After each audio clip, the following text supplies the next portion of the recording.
ఈ గుర్రపు డెక్క వల్ల ఒక చిలకనారి ఈ 2, 3 గల్లీలకే కాదు, బీరపగడ్డ దాకా దోమల ప్రభావితం అనేది ఉంది. ఓకే.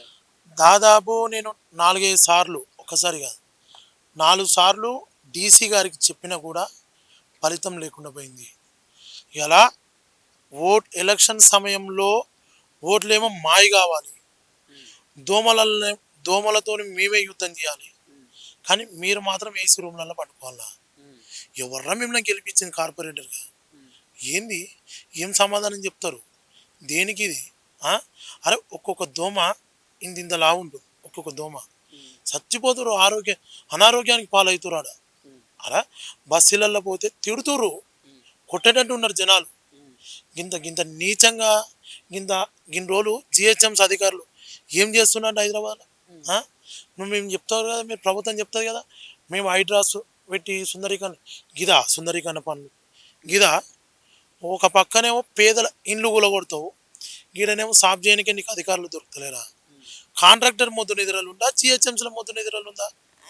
జిహెచ్ఎంసీ మొద్దు నిధులు ఉంది. ఇలా ఇలా నేను ఒకటే డిమాండ్ చేస్తున్నా, దీన్ని కూడా తొలగించకపోతే 48 గంటలు టైం ఇస్తున్నాం. ఈ పనులు కూడా ప్రారంభించకపోతే జిహెచ్ఎంసీ కార్యాలయాన్ని ముట్టడిస్తాం. గుర్తుపెట్టుకో, స్థానికంగా ఉండే జిహెచ్ఎంసీ కార్యాలయాన్ని ముట్టడిస్తాం. ఏమనుకుంటున్నారు అసలు? ప్రజలు తిరగబడితే మీరు బస్సులలో తిరగరు, కొడతారు చెప్పు తీసుకొని ఒక్కొక్కరిని. ప్రజల తమాషాలు ఆడుతుంది జిహెచ్ఎంసీ కానీ జిహెచ్ఎంసీ అధికారులు కానీ. నేను గెలిచిన ప్రజాప్రతినిధులకి కూడా సామాన్య ఒక చిలకనగర్ పౌరుడిగా నేను ఒక డిమాండ్ చేస్తున్నా, దీని మీద ఒక్కసారి వచ్చి చిలకనగర్లో బస్తీలలో నిద్ర చేయండి. మా బస్తీలలోకి వచ్చి మీరు నిద్ర చేయండి, తెలుస్తుంది మా బాధలు. ఇక్కడ ఈ బస్తీ ప్రజలకి ఇక్కడ ప్రాంత కార్పొరేటర్ కూడా ఎవరు అంటే చెప్పలేని పరిస్థితిలో ఉన్నారు. ఎవరు అసలు కార్పొరేటర్ ఎవరు, మరి వాళ్ళ దృష్టికి ఎందుకు తీసుకెళ్తున్నారు, ఎందుకు తీసుకెళ్ళబోలేకపోతుంది? కార్పొరేటర్ ట్యాక్సీకి, కార్పొరేటర్ పన్నులకు, కార్పొరేటర్ వసూళ్లకు నిన్నటికి సమాప్తం. నిన్నటితోని చిలకనగర్ ప్రజలకు ఒక విముక్తి జరిగింది, ఓ దరిద్రం పోయింది చిలకనగర్కు, ఓ శని పోయింది. అరే మా బస్సుల సమస్య ఉంటే ఇంటికి పోవాలి, ఆ వార్డ్ ఆఫీస్ కాడికి పోయి లైన్ కట్టాలి, 2 గంటలు వెయిట్ చేయాలి. ఒక ముఖ్యమంత్రి అన్న టైం ఇస్తాడు, కానీ ఈయన 3 గంటల పాటు ఎవరిని కలవాడు. ఇది సమస్య చెప్తుందంటే నువ్వు అట్లెట్లు వస్తావు, నువ్వు బీజేపీని అరే నేను గెలిపించుకుంది ప్రజలు ఎన్నుకున్నారు భయ్. నువ్వు చేయాల్సిన పని ఏంది? నువ్వు చేయాల్సిన పని ఏంది? నీకు ఇది పట్టించుకోవా? నీ ఇంటి పక్కలో నీ గల్లీలో రోడ్ వేసుకుంటావు, కానీ మా గల్లీలో రోడ్ వేయవా?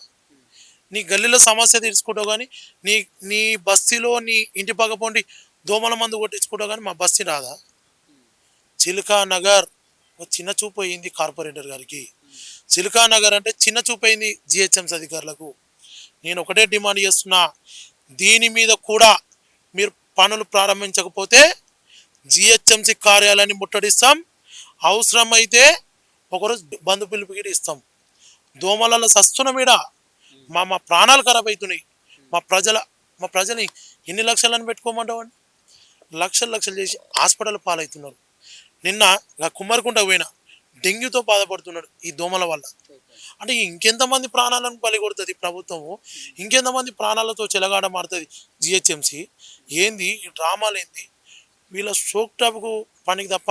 మొన్ననే నేను చూసిన కోట్లు రిలీజ్ చేసినాము, మీ కోట్లేవి, మీ లక్షలేవి, ఏడవన్నాయి ఇవి? ఏడి కాంట్రాక్టరు, ఎవడాడు కాంట్రాక్టరు? వాడిని ఎందుకు పిలుస్తలేరు? వాడిని కాంట్రాక్టర్ రద్దు ఎందుకు చేస్తలేరు? మా ప్రజలతో చెలగాట మారుతుంది ఈ ప్రభుత్వం, మా ప్రజల ప్రాణాలతో చెలగాట మారుతుంది ఈ ముఖ్యమంత్రి రేవంత్ రెడ్డి. దీనికి కారణం అధికారుల మొద్దు నిద్ర, దీనికి కారణం జిహెచ్ఎంసీ అధికారుల ఫెయిలియర్. చెరువుల పునరుద్ధీకరణ అనే అంశం గురించి మీరేం చెప్తారు? చెరువుల పునరుద్ధీకరణ అంటే ఇప్పటిదాకా ఒక అన్న చెప్పిండు, అంబర్పేటలో ఉన్న బతుకమ్మ కుంట హనుమంతరావు ఉన్నాడు కాబట్టి అది గుర్తొస్తుంది. ఇంకా హైదరాబాద్ ఏరియాలో రోహిన్ రెడ్డి ఉన్నాడు కాబట్టి అది గుర్తొస్తుంది. కోకాపేటలో తిరుపతి రెడ్డి గారు, కొండలరెడ్డి గారు, రేవంత్ రెడ్డి బ్రదర్స్ జగదీశ్వర్ రెడ్డి గారు ఉన్నారు కాబట్టి ఇక కోకాపేట గుర్తొస్తుంది. మా మారుమూల ప్రాంతంలో ఉన్నది మా చిలకనగర్ ప్రాంతం ఎందుకు గుర్తొస్తుందని? మాకు లేరు. మాకు కొండలరెడ్డి, మాకు రేవంత్ రెడ్డి తమ్ముడు, ఆదాని అంబానీ వీడు చిలకనారులో లేరు. మా ప్రజలు పొద్దుగాల లేసి పని చేసుకుంటారు. పని చేసుకోగానే రాత్రి రాగానే దోమలతో యుద్ధం చేస్తారు. ఓకే. దీని కారకులు ఎవరండి? ముఖ్యమంత్రి రేవంత్ రెడ్డి ప్రభుత్వం, జిహెచ్ఎంసీ అధికారులు. ఇంత వ్యవస్థ పోయిన సంవత్సరం అన్న ఆ మిషన్లు పెట్టి సాగు చేసి, ఈసారి ఒక్క మిషన్ లేదు. ఒక్కటి కనీసం కనకరించే పాపన లేదు. నీవు ఈ చెరువుల పునరుద్ధీకరణ అన్నారు కదా, ఇదా పునరుద్ధరిస్తే ఇదేనా? హైడ్రా గౌరవనీయులు హైడ్రా కమిషనర్ గారు, మీకు ఒక గొప్ప పేరుంది అనుకుంటా రంగనాథ్ గారికి, కానీ ఆ పేరును ఈ చెరువుల వల్ల ఖరాబ్ చేసుకోవద్దని కూడా నేను తెలియజేస్తాను. రంగనాథ్ గారు, ఈ చెరువుల వల్ల మీరు ఖరాబ్ చేసుకోవద్దు. హైడ్రాకు మీరు ఒక గొప్ప పేరు తెస్తారు అనుకున్నాం, కానీ ఇలాంటి పేరు తెచ్చి దోమలల్లో చిలకనగర్ ప్రజల్ని పండబెడతారని నేను అనుకోలేదు. చిలకనగర్ ప్రజల్ని దోమలతో అవమానిస్తారని నేను అనుకోలేదు.